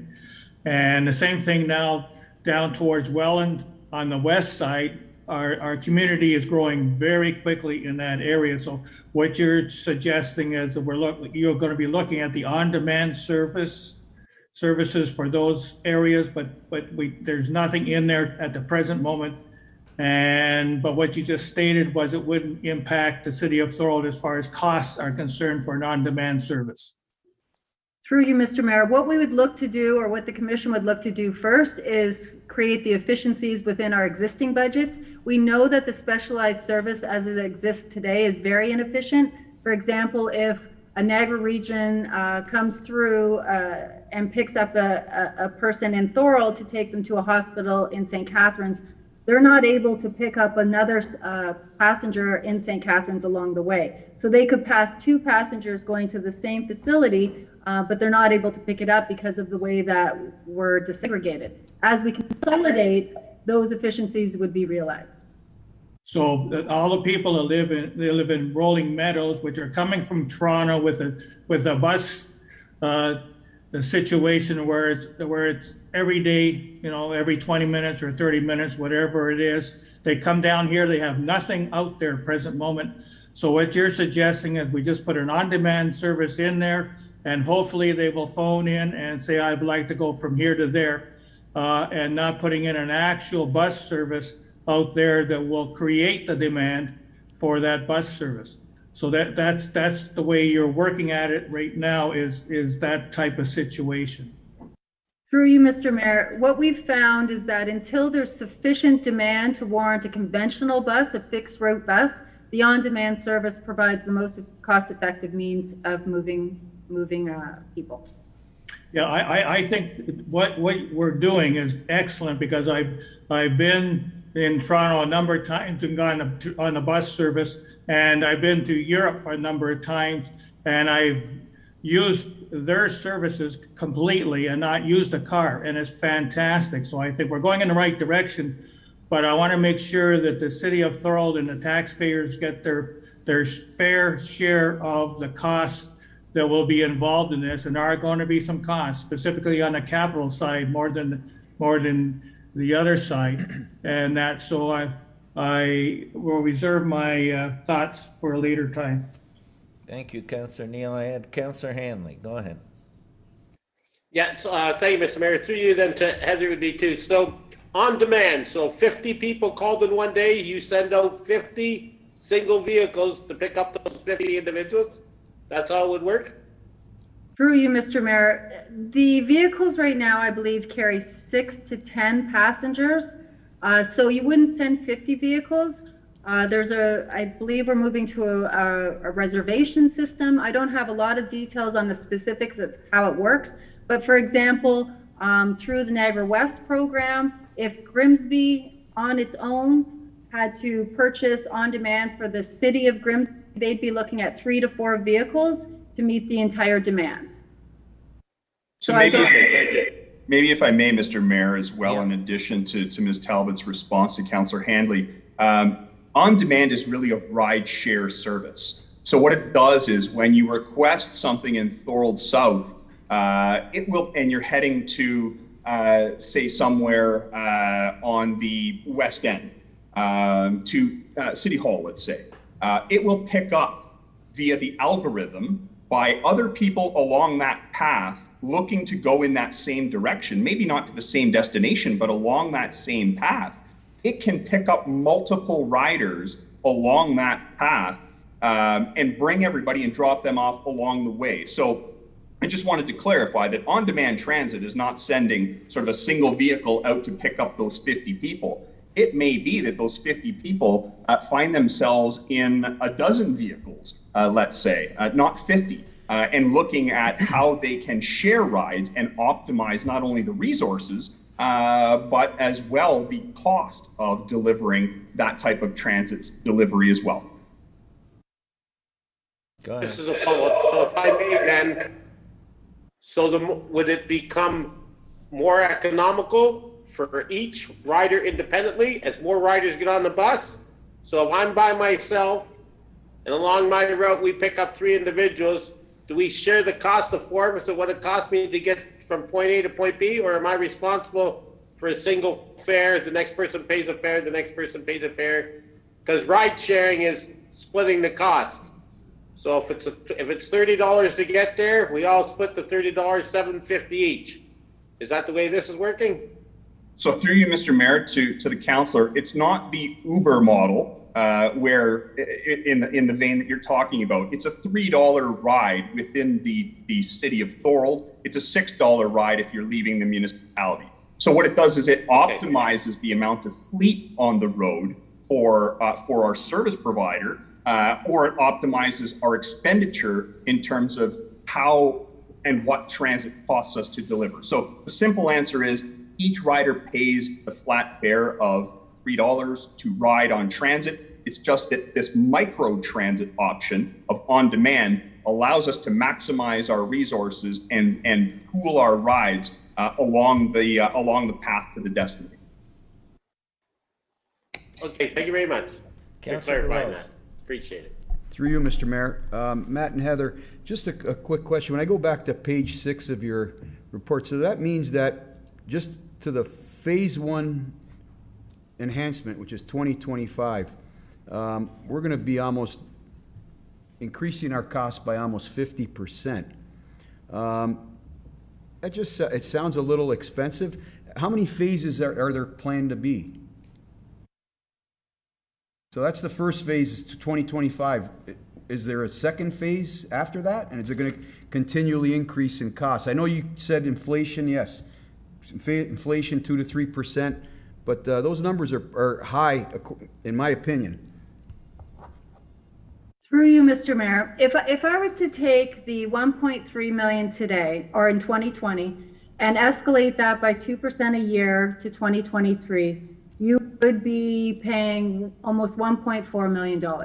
If I remove the gas tax of the $250,000, you're at the 1.63 in 2023, and that's the projection that's under in opening day one. If I then escalate those costs 2 more years by inflation, you realize $1.8 million. And then there's the service standards, which is another $120,000, which puts you at an estimated cost of $1.9 million, which is slightly over what the projection is for phase one. Beyond that, I believe Mr. Robinson said that the commission would then do a more comprehensive assessment on the network to see where the demand exists, and that would be a subsequent phase-in of where they would want to expand. At this point, we don't have that, and so we've only projected out to those service standards, and then looking for efficiencies within the existing budget to meet any maybe perhaps offset any future costs. Go ahead. Through you, Mr. Mayor. Matt, can you answer what is the cost of the vehicles for the on-demand? I'm assuming that you have to purchase these vehicles. What kind of vehicles, and what would the cost be of one of them? And the reason I'm asking is because I've talked to other councilors in other communities that have utilized the Uber system, where they just subsidize the Uber for rides, so they don't have any hard costs for vehicles. So I just wanted to know, what kind of costs are we looking at for one of these vehicles for on-demand? So through you, Mr. Mayor, to the councillor, I think at the current time, what we have is the existing model that the region operates is contracted service. So we pay per hour for as many rides as the service can accommodate. I think what's being proposed going forward under the commission model would be to bring that contracted service in-house. Ms. Talbot talked about the existing specialized fleet and how that could be optimized to better aggregate trips and provide more trips and more transit rides. So I think right now it's premature to identify which fleet will be used, because I think there are existing transit fleet which could be redeployed in an optimized mission model and then redeployed to pick up specialized and on-demand trips. So I think what's healthy going forward is that we have this mix of 60-foot, 40-foot, 20-foot vans. There's a whole mix of transit fleet that would be looked at first, how to optimize that, and then going forward, which fleet vehicles would best meet the needs of the different demands and geography that Niagara has. So I don't want to presume now that it's going to be vans or 18-seaters or 40-foot buses that on-demand service will deploy going forward. I think a lot of that has to do with both optimization and then future geography and ridership demands.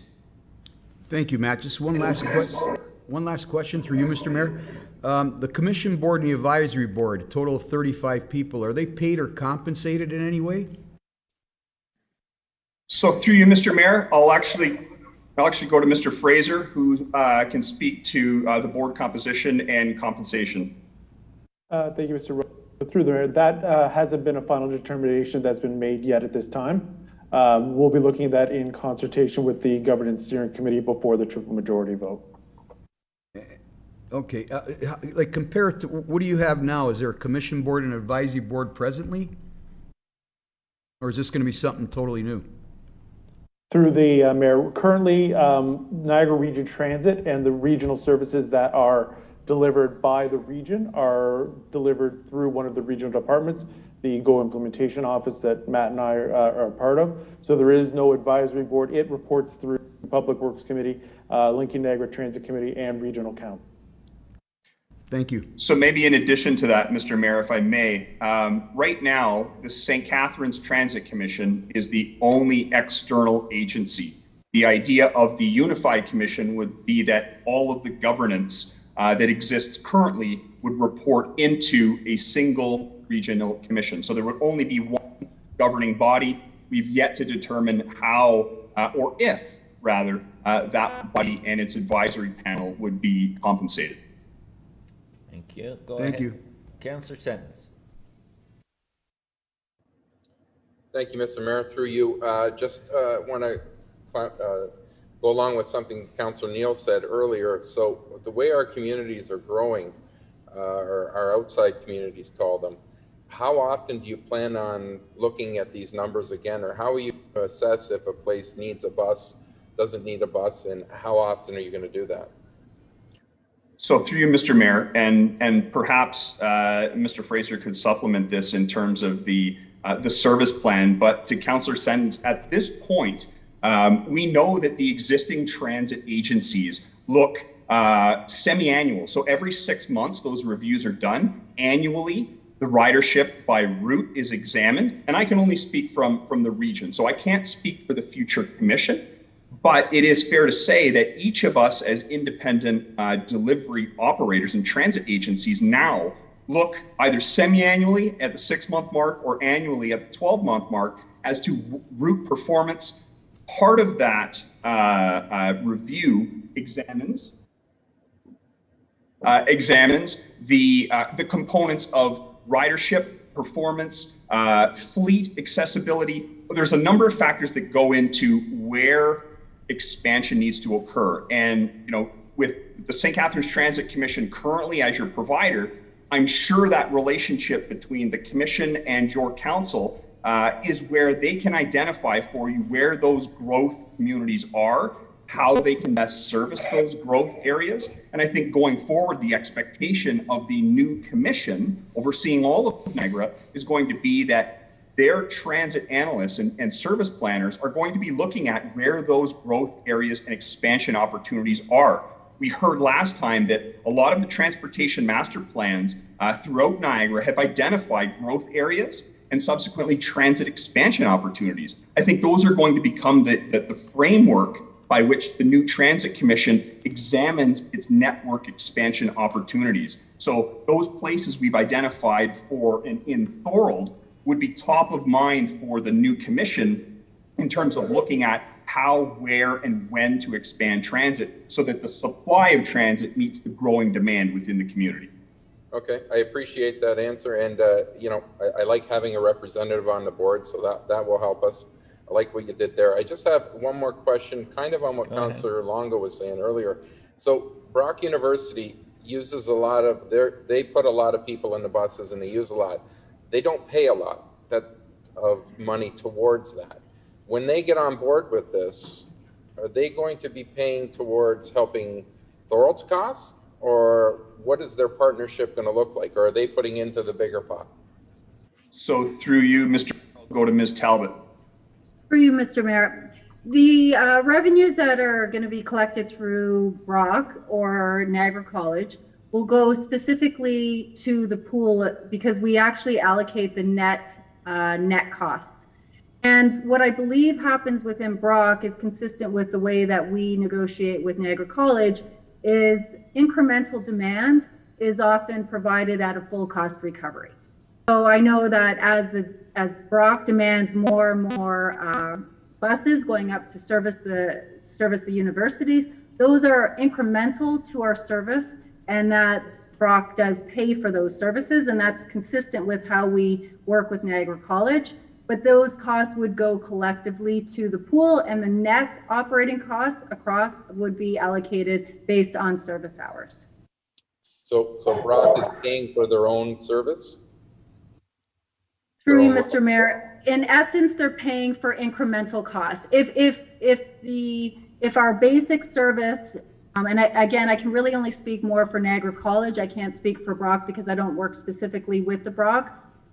With St. Catharines on that, but through Niagara College, we have a base service. We have half-hour service throughout the day, and then if the students start to push demand where we have to run it every 15 minutes over the course of 4 hours, then we work with the college to pay for those incremental costs that are over and above our basic service.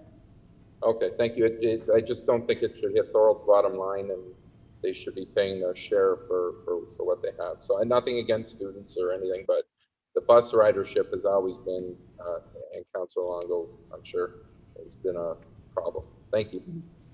Councillor Kenny. Yeah, I'd like to get back to the composition of the board that a couple of councillors brought up. My concern is that you have 35 people on your board, 15 are elected and 20 are appointed. Councillor Sent says, I'm glad we got one elected person probably on the board, but when you have 15 elected people and 20 appointed people on the same board, who's going to make the decisions for the public? That I think the people that were elected were voted by the citizens. Who's appointing these people? So through you, Mr. Mayor, to Councillor Kenny, and maybe I'll go first and then pass things to Mr. Fraser for some additional detail. Just to be clear, Councillor, there is the commission board made up of 15 elected representatives, of which one of those 15 will be either a Thorold regional or local councillor, and then separate and advising, meeting 4 times a year as an advisory body to the commission board of decision makers is that advisory panel. So the commission board is 15, separate and only in an advisory capacity is the 20-member advisory board. So perhaps Mr. Fraser can speak to the process by which that board is appointed. Yes, thanks, Matt, and through the mayor. So the elected officials will be recommended, or what we propose is that they be recommended by each local council to regional council. Regional council, as this commission the regional commission would be a body created by the region. The ultimate power to appoint and approve those members would rest with regional council, but we would be asking each individual municipality to recommend their elected official as part of the elected commission board, as well as, in addition, a citizen member to be appointed to the advisory board, which Matt mentioned is a distinct entity that would meet quarterly to provide non-binding advice to the decision-making elected board of the commission. So it would actually be 2 separate boards. Correct. That's correct. One elected commission board comprised of 15 members, of which one representative would be from Thorold, either a regional councillor or a local councillor, and that is supplemented with an advisory board of concerned citizens, industry stakeholders, and so forth, who provide non-binding advice to that board on a quarterly basis. Okay, thank you. Okay, any further questions? Go ahead, Councillor Durrell. Through you, Mr. Mayor, am I able to ask questions in the following report that has our report, theirs that is... this is questions on the presentation. Okay, so who would but they're from the region. I'm just wondering, because I know I was going to ask Mr. Holman, but he's on vacation. As far as the report, regional report LNTC 3, are they able to answer that tonight or just on the presentation? Manoj, go ahead. Through Mr. Mayor, it's their report, so it's better to ask the questions of them. I'm sorry? It is the region's report, so right. you should ask them the question. Stay on when the report's here. Are you staying on when the report? I bring the report forward, and then you can ask that question then. Through you, Mr. Mayor, that's fine with us to the councillor's question. Yeah. Yes, anything pertaining to LNTC report, the regional staff are happy to speak to that. Anything within the city report, we would look to your CAO to answer. Thank you. Okay, so you'll have a chance there. Thank you, Mr. Mayor. Okay, so anyone you, else? Okay, so I have a mover, Councillor Decker, and a seconder, Councillor Wilson, that council received the presentation by Matt Robinson, Director of the Goal Implementation Office, Region of Niagara, for information. All those in favor? Opposed? That is carried. So now we're going to bring PWCS 2021-70 forward. I have a mover, Councillor Decker, and a seconder, Councillor Sentence. That report, I'll do that later. Who's going to speak to this? Sean? And I'll ask Sean Dunsmore to speak, to bring that report forward. Go ahead, Sean. Through you, Mr. Mayor, it's recommended that report PWCS 2021-70 be received for information. Thank you for So that it concludes wholesome the report. Thank you for that wholesome report, Sean. So what we'll do is we'll open the floor now for questions on the report, and we also have the regional staff still here. So, Councillor, I'll open it up first, and Councillor DeRose, go ahead. Thank you. Mac, can I get you guys just to, if you go in your, so I'm looking at LNTC 3, 2021. I'm just have some concerns and need clarification for page 21 and page 22.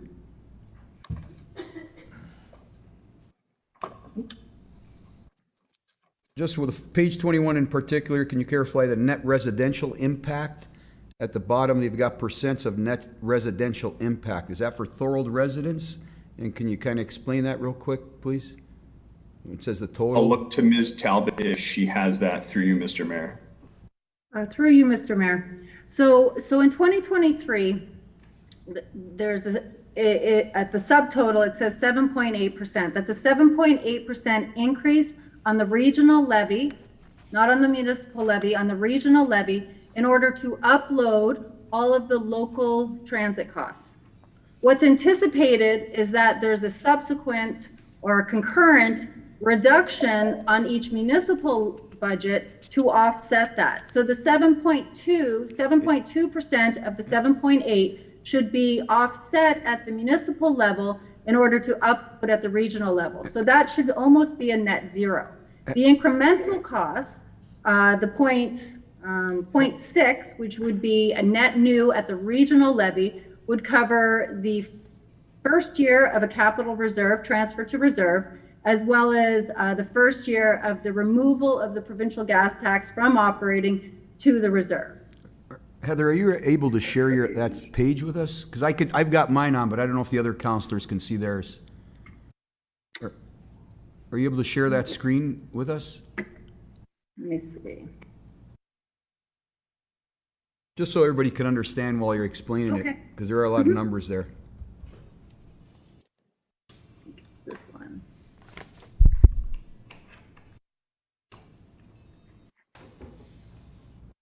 Okay, can you see this table? Thank you. Okay, so under 2023, the local transit service upload is 7.2%. That's the portion of the regional levy that's required to upload the $29 million in costs in year one. That is the anticipated offset is supposed to happen at the municipal level so that the residential taxpayer doesn't see a net increase of 7.2. The provincial gas tax, removing it, is a 5-year phase out, and that requires a 0.1 on the regional levy. And then there's a 3-year capital transfer to reserve, which is an additional 0.5 on the regional levy. So the net incremental cost to the taxpayer in year one on the regional levy would be 0.6%.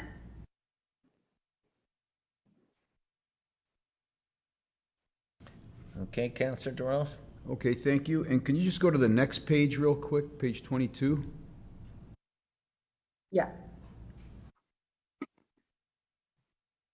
Through you, Mr. Mayor, would you like me to explain this slide?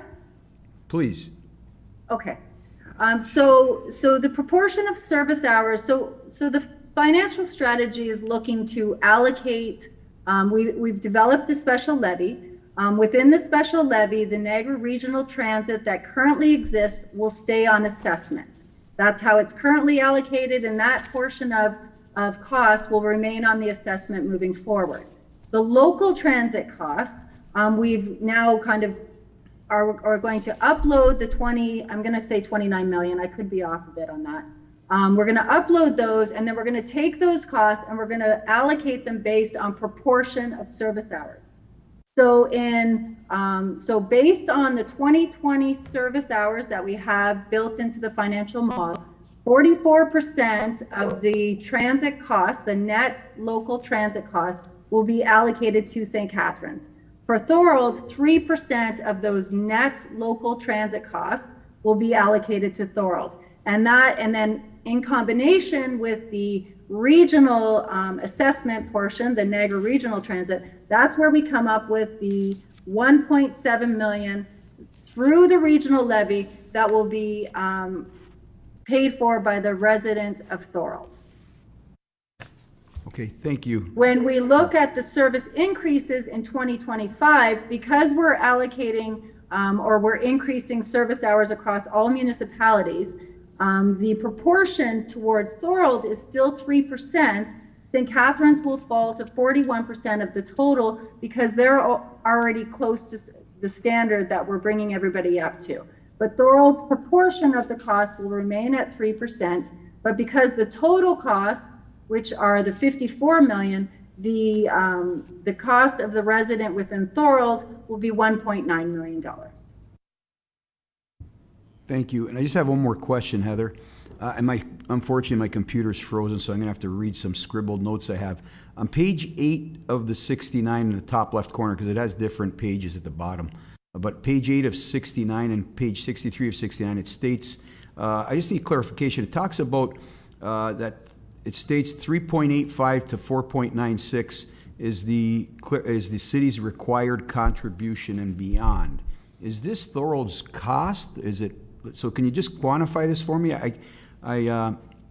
Is it, which it's sorry, on page 8. Mr. Mayor, which way should I go, up or down? Well, it's on so page 8 or 63. It states the same information, and it just talks about Thorold's required contribution and beyond, and it estimates between 3.85 and 4.96 million.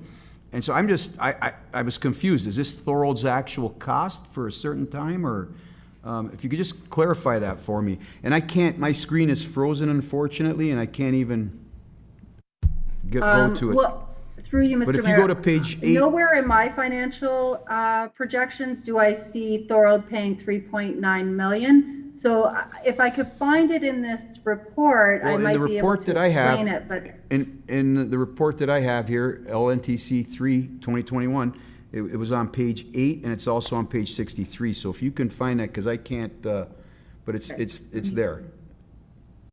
It's there twice. Go ahead, Manoj. Through you, Mr. Mayor, it's page 8 of LNTC 3 2021. It is the first paragraph under transition cost. And I don't think so it is Thorold related, it is the entire Niagara region one. But that's page number 8, You're right. first paragraph under transit cost. okay, through you, Mr. Mayor, these are the transition costs that are expected to, that the commission, or sorry, the region, or the collective kind of governance strategy is expected to incur for the consolidation of transit. However, none of these costs are actually built into the financial strategy because we're working within our budget to find, during COVID, we've had some cost savings because we've reduced some of the routes. So we've repurposed some dollars within our regional transit budget. We're also looking to utilize some of the unspent safe restart funds from the province that were provided for COVID-related costs. And we continue to work with MTO to find other opportunities to offset these transition costs so that the resident of Niagara is not paying for those. Thank you, Heather. Just, Manoj, can you please scroll to page 63? Because I thought it said, I read Thorold there. If you go to page 63. It states similar, about the same numbers, but it says Thorold's contribution or something of that. Yeah, it says Thorold, the city's required contribution and beyond. And it states the same numbers, 3.85 to 4.96 million. So I just, if I can get that clarified, I'm done with questions. Thank you. Through you, Mr. Mayor, I can state specifically that you are not responsible for those costs. Thorold is not responsible in any of these financial projections for $1 million of costs. Heather, maybe I can jump in. I think I have the reference, if that's okay. Through the mayor, so what you're seeing here was within the Appendix 6, the top of Thorold. That cost is referencing the total region-wide cost, as Heather had indicated. It is referenced within the Thorold section here, but it is intended to reference the region-wide costs. Thank you for clarifying. Okay. Thank you. Okay. Any further questions? Okay.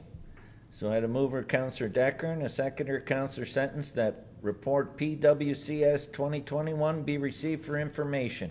All those in favor? Opposed? That is carried. And I want to thank Matt, Scott, and Heather for coming tonight, and Sean, and answering questions. This is a big undertaking, and as we move forward, we still have some road to travel, but I think we're heading in the right direction here. So thank you very much. Thank you. Okay, we move on now to consent reports. I have a mover, Councillor Wilson, and a seconder, Councillor Decker, that council approve the following consent reports, 15A through 15J. There's 10 reports. Are we taking them as a group, or do we want to pull any? I'll open the floor, and are we taking them as a group? Anyone want to pull any? Seeing none, we're going to then vote on 15A to 15J, 10 reports. All those in favor? Opposed? That is carried. Now we're going to move on to discussion reports. DF 2021-28. That's mover Councillor Decker and a seconder Councillor Kenny, and I'll turn that over to Maria Morrow, our Director of Finance. Thank you, Mr. Mayor. The recommendations, that policy 300-2, charges policy for sections 26.1 and 26.2 of the Development Charges Act as attached in Appendix 1 be approved. And secondly, that a $550 administration fee for payment defaults under section 26.1 of the Development Charges Act 1997 be approved. And this concludes the report. Thank you, Maria, and I open the floor for any questions. Are there any questions for our Director of Finance? Go ahead, Councillor Wilson. Thank you, Mr. Mayor. Through you to Maria. Maria, I was just wondering, is this in line what other municipalities have in place? Through you, Mr. Mayor, that's what we attempted to do with the fees, with the interest rates, and with some of the policy. We've tried to be somewhat consistent, so that developers from municipality to municipality don't see different things. Perfect. Thank you. Any further questions? Seeing none, all those in favor? Opposed? That is carried. Make sure I got that. 16B, PWCS 2021-45. I have a mover, Councillor Neal, and a seconder, Councillor DeRose, and I'll turn this over to Sean Dunsmore, our Manager Engineering. Go ahead, Sean. It's recommended that the funding made available through the Canadian Community Building Fund in the amount of 500 and change be allocated to the railway track removal and rural roads resurfacing project, and that council authorized a cost-sharing agreement with Geo Rail Inc. for $150,000 and change, excluding HST, for the removal of redundant railway tracks across municipal roadways at various locations described in this report, and that council award the contract for rural road resurfacing project for $300,000 in the bit, excluding HST, to Circle P Paving Limited for the resurfacing of municipal roads at various locations described in this report, and that council authorized $18,596 dollars from the Capital Asset Transportation Reserve for staff time of $3,171 for the railway track removal project and $15,425 for the rural resurfacing project, and that the mayor and clerk be authorized to sign and execute all documents necessary. So concludes the report. Thank you, Sean, and I'll open the floor for questions. Go ahead, Councillor Hanley. Thank you, Mr. Mayor.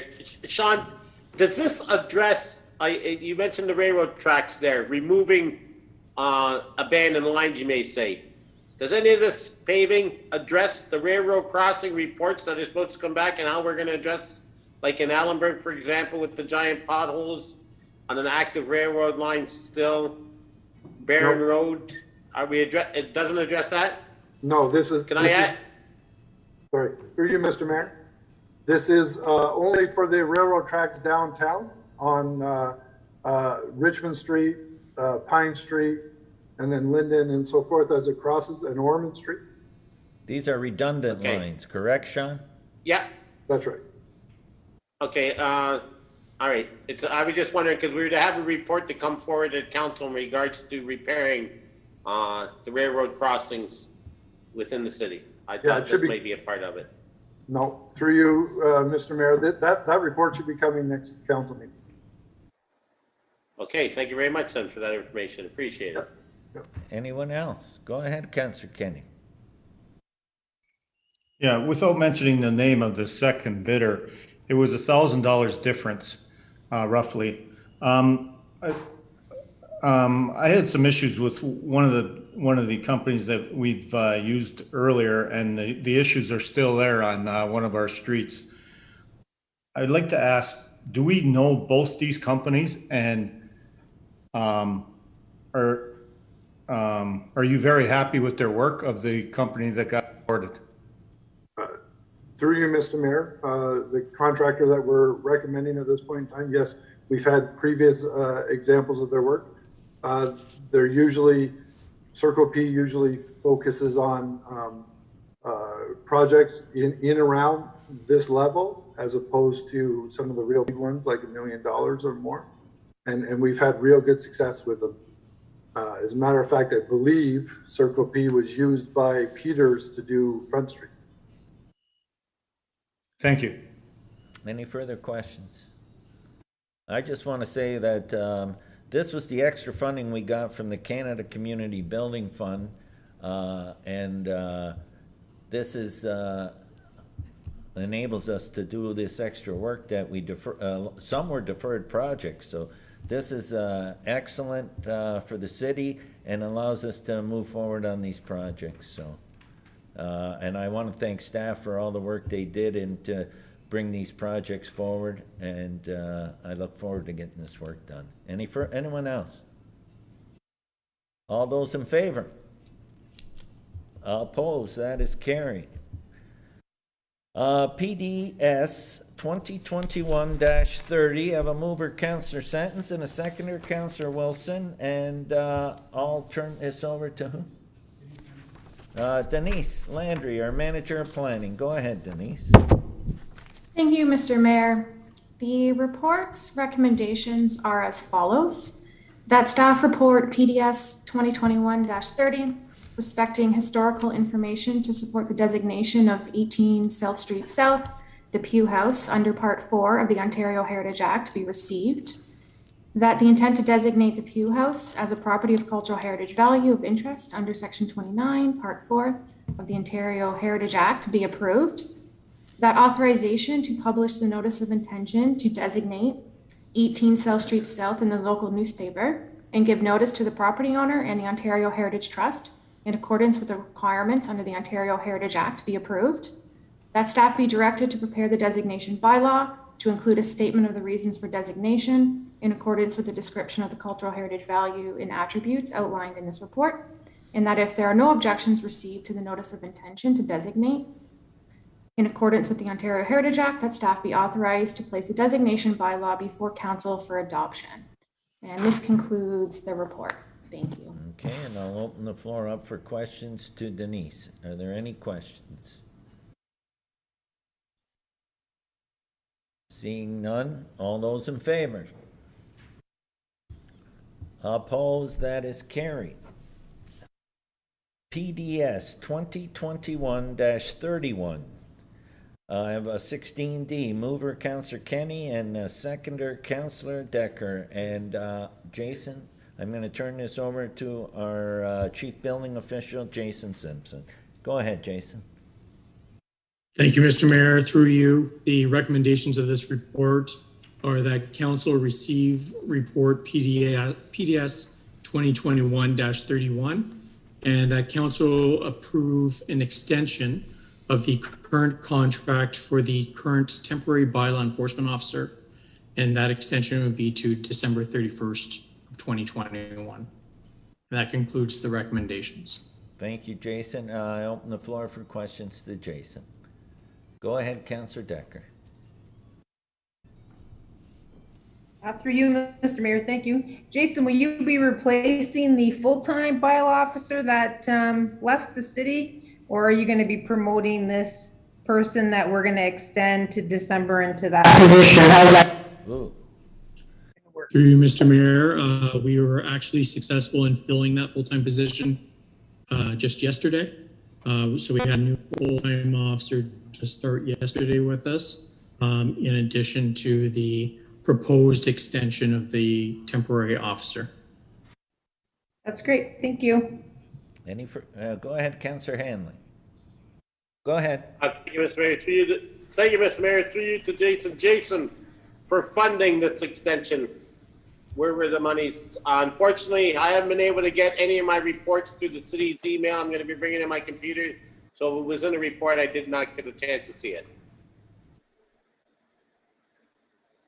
Thank you, Councillor Hanley. Through you, Mr. Mayor, the funding is completely through the Safe Restart program or funding that we received from the province. So there's no impact to the budget. Thank you.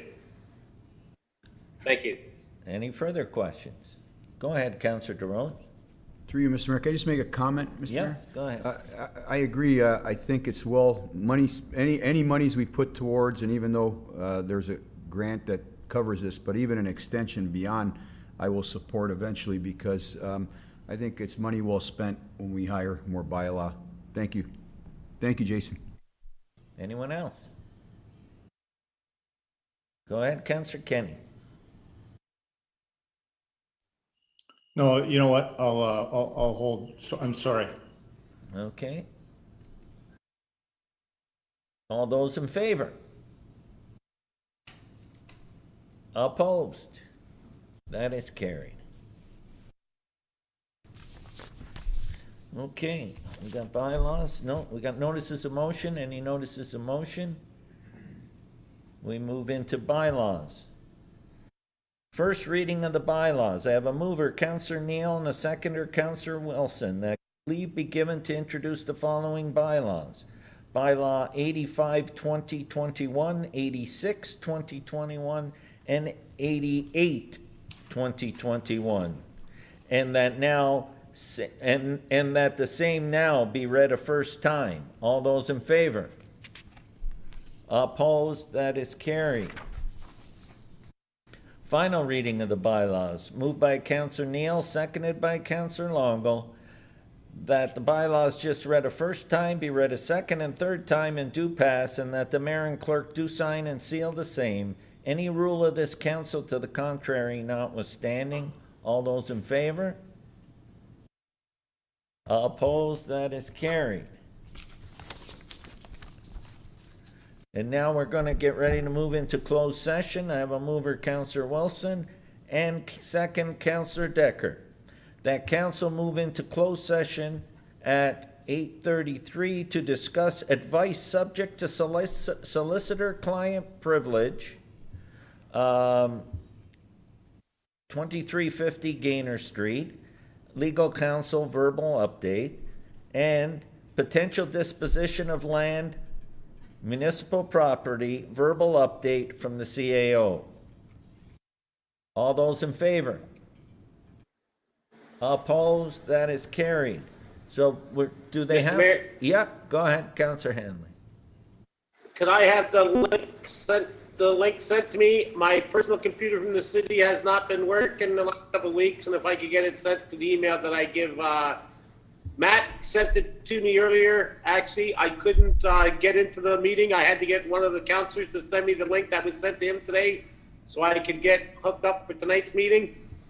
So I just want to know if it could be sent to me, and hopefully I'll be able to get on. Councilor Andy, I actually sent it to you about a couple hours ago after the meeting started, so you should have it. He sent it. Okay? Okay, just to let you know that when I tried to get on to the link to join this meeting, it wouldn't allow me to. I know you give me your number to call you back, but I didn't. I just called one of our fellow counselors and had him send me the link, and when he sent me the link that was sent to him, I was able to hook up. I'm just letting you know that, but I will look. Thank you very much. If you can't have any so problems, if I'm not on, that's why I can't get on. Any problems, just call, okay? And so everybody can go out and move into the